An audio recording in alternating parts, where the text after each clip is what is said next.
Just we are going to teach the subject practice of medicine for the student of BHMS 4th,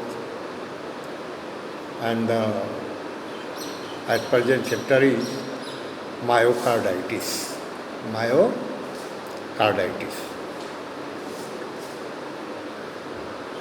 What is myocarditis? Its causes, clinical feature, treatment of myocarditis. First of all,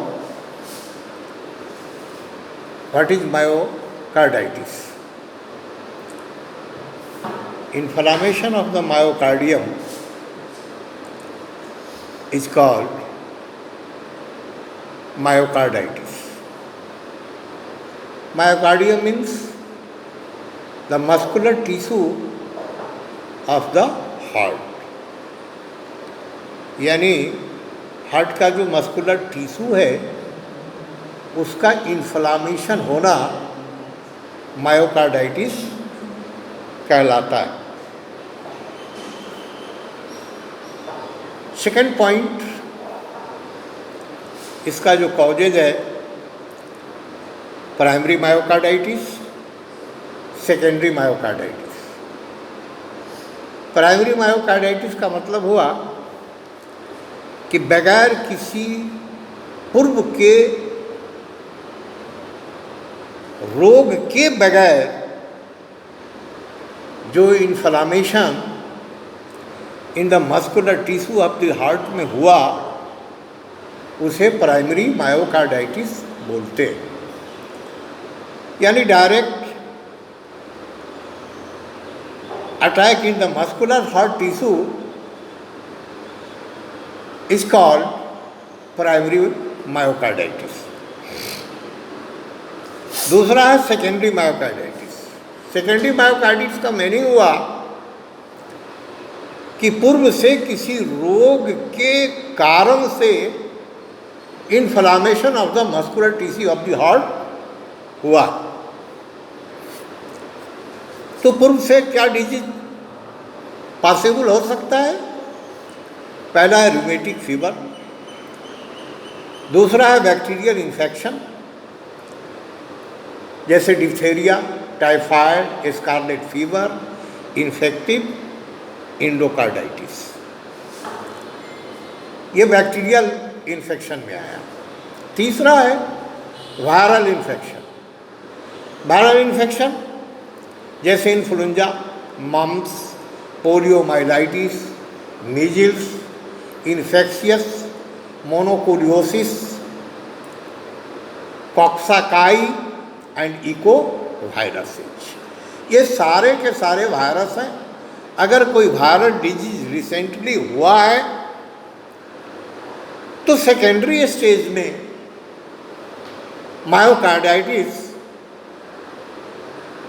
हो सकता है. चौथा कारण है रिकेटेशियल infection. पांचवा कारण है parasitic infection जैसे ट्राइकोमनोसिस, चागास डिजीज. ट्राइकोमनोसिस हम लोग समझ रहे हैं ना, ये एक पैरासाइट है. अब Chagas disease, what is Chagas disease, ये हम लोगों को जानना चाहिए. ये अमेरिका में पाया जाता है, स्पेशली रूरल एरिया में, देहाती क्षेत्र में, जो जिसका पैरासाइट एनिमल के थ्रू स्प्रेड करता है मैन में. उस पैरासाइट का नाम है ट्रिपनोसोमा क्रूजी. उस पैरासाइट का नाम क्या है? Trypanosoma cruzi. ये अमेरिका के देहाती क्षेत्र में एनिमल में ये पैरासाइट पाया जाता है. नेक्स्ट है, छठा है कोलागन डिजीज. ये कोलागन डिजीज क्या होता है? ये ऑटो इम्यून डिजॉर्डर का डिजीज होता है जो स्पेशली स्किन में इन्फेक्शन डेवलप कराता है. जैसे scleroderma, systemic lupus, erythematosus, hypersensitivity reaction. ये कोलागन डिजीज है। तो कोलागन डिजीज को भी नॉलेज में रखना चाहिए। नोट लिखने के लिए आपको पूछ दे सकता है कि what is collagen disease, means disease of autoimmune disorder. Okay, next हमारा है जो नोट लिखने के लिए हमको दे देगा चागार डिजीज। चागार डिजीज का मीनिंग हुआ कि ये अमेरिका में के देहाती क्षेत्र में स्पेशली जानवर से मैन में स्प्रेड होता है एक पैरासाइट के माध्यम से, जिस पैरासाइट का नाम है ट्रिप्नोसोमा क्रूजी। ओके, अगला पॉइंट है हमारा क्लिनिकल फीचर्स। इसमें क्लिनिकल फीचर क्या मिलेगा? पॉइंट 1, एंजाइनल पेन और pain in extremities. Anginal pain मतलब रिलेटेड टू हार्ट। दूसरा है इफोडिस्निया। इफोडिस्निया मतलब सीढ़ी वगैरह चल रहा है ना, उस वक्त सांस का फूलना। तीसरा है टेकार्डिया विथ गैलुपरिदम। ब्रेडिकार्डिया होता है, टेकार्डिया होता है। ब्रेडिकार्डिया का मतलब हुआ पल्स का स्लो होना, टेकार्डिया का मतलब हुआ पल्स का फास्ट होना। गैलोपरिदम और एवी ब्लॉक। रिदम उसका रेगुलर नहीं होगा, इर्रेगुलर होगा। चौथा पॉइंट है कार्डियक इनलार्जमेंट।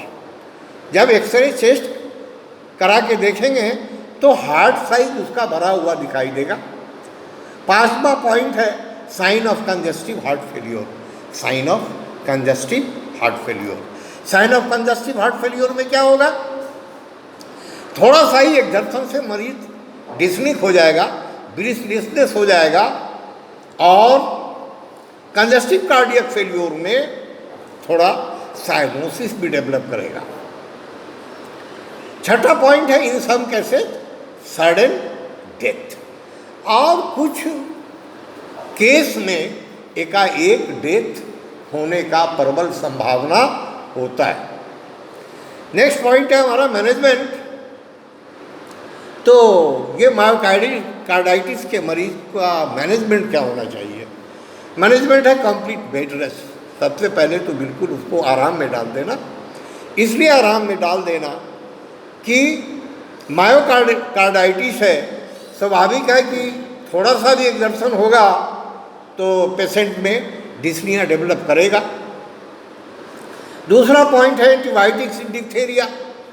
एंटीबायोटिक्स का यूज करना, अगर डिप्थेरिया हुआ है तो उसका जो सेकेंडरी इन्फेक्शन डेवलप नहीं कर जाए, इसलिए एलोपैथिक वाले लोग एंटीबायोटिक्स देते हैं। अगला पॉइंट है corticosteroid in viral and rheumatic cases. Corticosteroid का यूज करना है एलोपैथिक वाले। डेक्सामेथासोन है, बेटामेथासोन है, प्रिडनिसोलोन है, ये एलोपैथिक वाले देते हैं। पांचवा है management of heart failure. Heart failure नहीं हो इसकी व्यवस्था करना। छठा है management of arrhythmias. Management of arrhythmias. Arrhythmias क्या होता है? इरिथीमियाज में इर्रेगुलर हार्ट बीट होता है। इर्रेगुलर हार्ट बीट में क्या होगा? कभी हार्ट बीट काफ़ी स्लो हो जाएगा, कभी हार्ट बीट काफ़ी फास्ट हो जाएगा। क्यों? क्योंकि जो इलेक्ट्रिकल इम्पल्स है, जो कार्डियक मसल्स में एक इलेक्ट्रिक इम्पल्स होता रहता है, उसने प्रॉब्लम का डेवलप कर जाना। ओके, तो हम लोगों ने अभी clinical feature, definition, cause, management जानने का प्रयास किया। अब हमारा जो बोर्ड ऑफ होम्योपैथिक ट्रीटमेंट होगा उसके लिए हम क्या देंगे? तो अच्छी तरह हम लोग जानते हैं कि homoeopathically totality of the symptoms के आधार पर होना चाहिए। मोस्टली इसमें जो दवा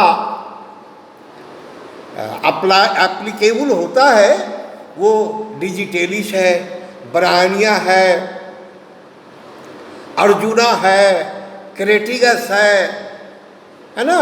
इसके अलावे अगर प्रीवियस हिस्ट्री वायरल डिजीज़ का है, पैरासाइटिक डिजीज़ का है, जो सेकेंडरी इन्फेक्शन हुआ है, सेकेंडरी मायोकार्डाइटिस हुआ है, तो उस पर भी गौर करते हुए टोटलिटी ऑफ द सिम्टम्स के आधार पर एक सही मेडिसिन का सिलेक्शन करके देना उस रोग को ठीक किया जा सकता है। एलोपैथिकली इसमें एंटीबायोटिक्स बोलते हैं, स्टेरॉयड बोलते हैं। तो एलोपैथिक वाले के यहाँ तो एंटीबायोटिक है, स्टेरॉयड है। जहाँ वो स्लिप करेंगे ना, जहाँ कुछ नहीं दिखाई देगा, तो वहाँ उनका अंतिम हथियार स्टेरॉयड है। तो स्टेरॉयड दे के एलोपैथिक वाले बहुत सारे डिजीज को थोड़ी देर के लिए तो ठीक करते हैं, बट अगर वो हैबिचुएटेड स्टेरॉयड का हो जाए तो कल होकर बहुत सारा प्रॉब्लम उस पेशेंट में डेवलप कर सकता है। जैसे रीनल फेल्योर हो सकता है, गैस्ट्रिक परफोरेशन हो सकता है, इंटेस्टिनल परफोरेशन हो सकता है, डिओडेनल का परफोरेशन हो सकता है। तो जो मोड ऑफ ट्रीटमेंट है, बेस्ट ट्रीटमेंट बाय होम्योपैथिक है और according to totality of the symptom है। ओके।